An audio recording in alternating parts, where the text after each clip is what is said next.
The Bombardier CRJ-100s and 200s are a somewhat infamous family of regional airliners. These 50-seat planes first entered service in 1992 and were developed from the Challenger business jet. However, they are not the most well-liked airliner out there by any means. Still, they were the first Canadian-built jet airliner to actually enter commercial service and opened up jet service to countless smaller airports around the world. They were especially common throughout the US, and were also a fairly regular sight here in Canada, operating shorter flights on behalf of Air Canada. That is, up until recently. On June 6, 2024, Jazz Aviation, which operates flights on behalf of Air Canada Express, officially retired their last CRJ-200 from active service. The company now flies only the CRJ-900 model, in addition to Dash 8-400s and Embraer 175s.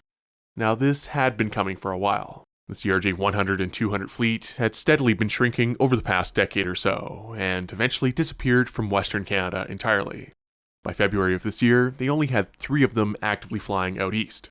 That was despite most of Air Canada's quarterly reports from the past little while, which seemed to indicate that the CRJ-200 still had a bit longer. Given that, it was not super clear, at least to the public, when the last Jazz CRJ-200 flight would take place. Now, I had not actually flown on any of Jazz's CRJ-200s before, so just in case, I knew I needed to fly on one of these planes before it was too late.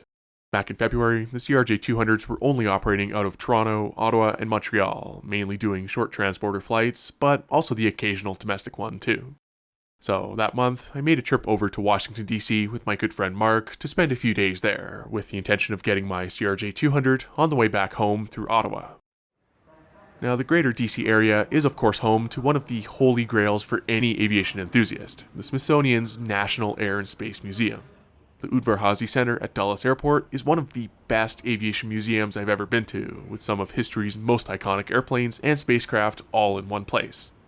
The other location within DC itself is absolutely worth a visit as well, and after a fun couple days in and around the area, it was time for the CRJ-200. Ronald Reagan Washington National Airport is very centrally located within DC and has some rich history. Terminal 1 here dates back to the original construction of the airport in the 1940s, and the original lobby has been preserved as part of the pre-security portion connecting Terminals 1 and 2.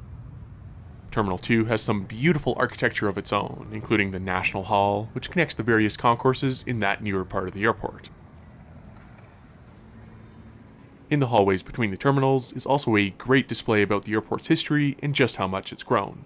Today, the main runway, runway 119, is the busiest in the entire United States, something which was very clear to us as we were spotting there. Air Canada operates out of Terminal 1, which has a pretty modest check-in area.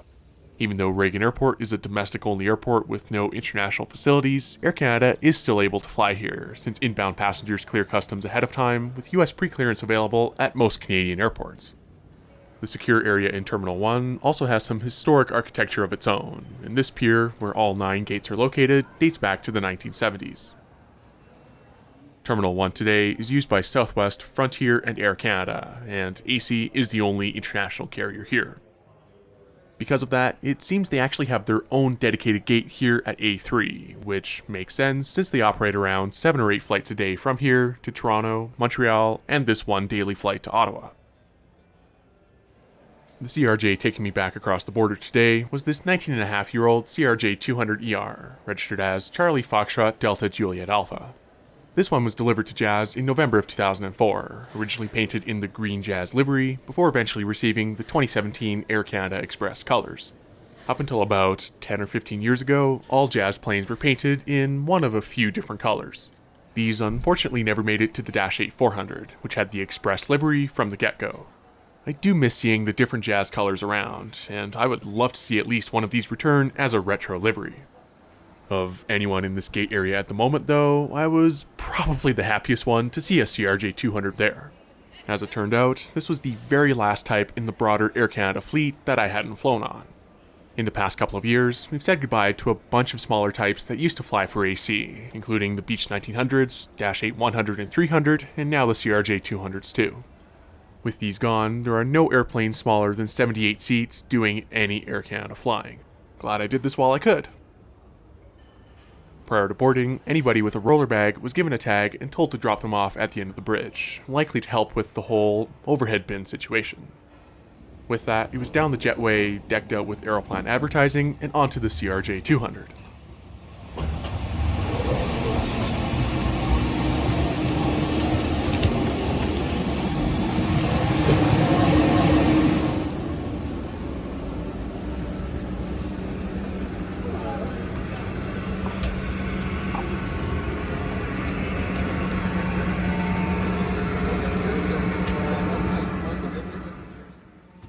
Jazz's CRJ-200s are configured in the standard 2-2 layout, with a total of 50 seats. My seat today would be 11F, in the second last row on the right-hand side of the plane. As expected, it's a little bit of a squeeze, but since these seats are padded pretty well, it's actually not bad at all. Also, down there was a decent wing view with part of the engine just visible behind me. I would also like to point out the fact that the wing seems to be made up of parts from 3 different liveries. Obviously that is purely cosmetic, it's just kind of funny to see. I did think about booking one seat back, but seeing as it's right up against the lavatory wall, I didn't think it would be very comfortable. Now, just sitting here looking around, the windows really are in a downright nonsensical spot. They're already quite low for the average height passenger, so you can imagine what this was like for me. It also didn't help that this one was a bit scratched up, except for at the very bottom. All of that aside, it was kind of fun to finally be able to experience some of the CRJ-200's quirks for myself, and I was glad to be able to cross one of these planes off the list. Pretty soon, those roller bags were loaded, and we pushed back for departure off of Reagan Airport's runway 1.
With those great views of DC on the climb out, here's a better look inside the cabin. Each seat has a sturdy tray table, which I would be able to get over my knees if I could move them. There's also the seat back pocket, which had the usual safety card for the CRJ-200, and air sickness bags. Fortunately for passengers on these planes, they were at least designed before it became trendy to get rid of air vents. I will point out though, I am holding my phone at eye level in this shot, so they are uncomfortably close to my face. We passed through a couple bumps as we flew further northwest and eventually into some clear blue skies. I gotta be honest though, the multicolored wing still had me chuckling to myself. Eventually, the lone cabin crew member on this flight reached my row with a drink and snack service, and I asked for an apple juice, which came with a Biscoff cookie. On the CRJ, this flight is barely over an hour long, so it was nice to see that they still did a service. These cups also still have the Air Canada rondelle on them, another nice touch. Now, the one lavatory on the CRJ-200 is located right in the back of the cabin, and it's more of a closet than anything. Trust me, this was not pleasant to film. By that point though, we were already starting our descent into Ottawa, and although it was brief, I was quite glad I went out of my way for this plane. We had a fantastic crew on board too, and they were kind enough to let me take a peek up front as everyone deplaned. I had a feeling I wouldn't have another chance to fly the CRJ-200, at least with Jazz, so I'm super thankful to them for letting me stick around for a bit longer. This one is a bit of a strange farewell, because I know the CRJ-200 is a plane that people kind of love to hate. There are some definite quirks to it, but I certainly enjoyed this flight, although that may be the AFGeek element talking. I'm sure some frequent flyers out east here who have gone back and forth on these planes countless times probably have a different perspective on this. One way or another though, the CRJ-200's retirement is certainly the end of an era. Air Canada actually took delivery of their first CRJ-100s in 1994, flying them as, believe it or not, a mainline aircraft. These were later transferred to Jazz, but when you think about it, the smallest members of the CRJ family have been flying for Air Canada in one way or another for almost 30 years straight. I think that's worthy of at least some recognition. We eventually made our way down through the clouds, and here's the arrival into Ottawa, landing on runway 32.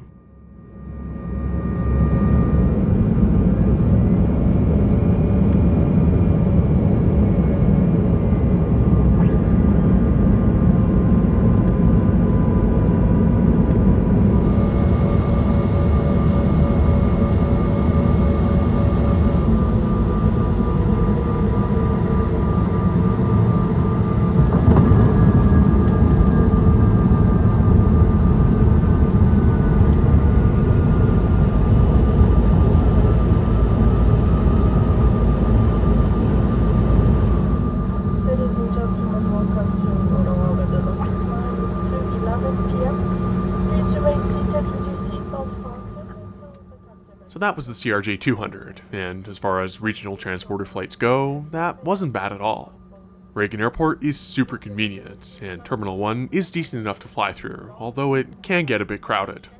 As for the CRJ-200, well, I do see where the overall sentiment about that plane comes from. It is easy for me to call some of these quirks when this was my one and only flight on the type. They may be the plane that everyone loves to hate, but they did set the stage for regional jets today, and had a huge impact on regional connectivity throughout North America. So the CRJ-100 and 200 might not be missed by everyone, but they still have their place in the history books, and for that alone, I think their 30 years of service with Air Canada and Jazz is worth remembering.